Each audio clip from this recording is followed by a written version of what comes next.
When they wanted to kill the criminals, they broke their legs. And the reason is because when you are hanging, your stomach is bent so that your diaphragm can't breathe.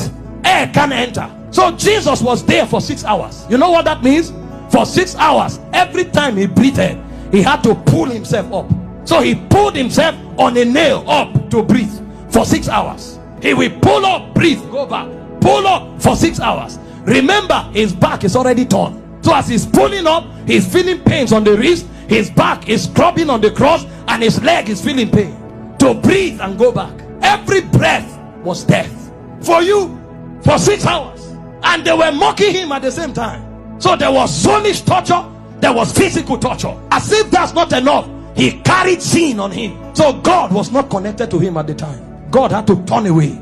So there was spiritual torture, soulish torture, bodily torture. So much so that he cried, Eloi, Eloi, lama sabachthani, my God, why hast thou forsaken me? It's like a disconnection between your spirit and your soul. So the man was no longer alive. He died in the spirit before he died in the natural. The level of pain, we don't know what was done for us in 6 hours. And guess what? His mother was there. Can you stand naked before your mother?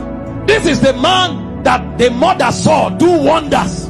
How come? Imagine when he looked at their faces. See what you'll be interpreting. Some are saying, why? How come? Why can't you do anything today? Then the Jewish people were mocking. Physician, heal yourself. Fake prophet, I thought you said you had miracles. Why don't you come down? The thieves that were on the cross, one was mocking him. So from everywhere. Meanwhile, all the sicknesses on earth were on him on the cross. You have cancer, you say it's painful. He had cancer, diabetes, hepatitis, all that day at the zenith. Because he carried sickness, he carried sin, and he carried the reproach of God. You don't know the reproach of God until you go to hell. So for those 6 hours, he was in hellfire. Until a point came when the price was paid.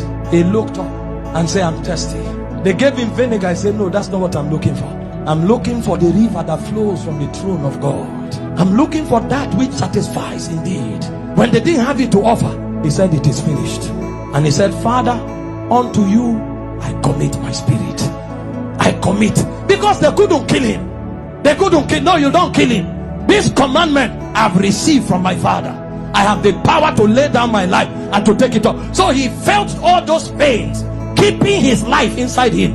He had the choice to give up the ghost early. But if he gave up the ghost before the scourging, the sacrifice won't be complete. That's where it is more painful.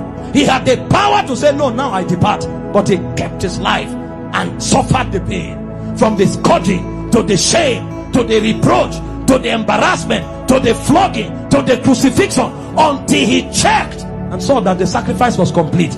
Because he had the choice of letting you go to hell or of keeping you while he stays in hell. He chose to stay in hell.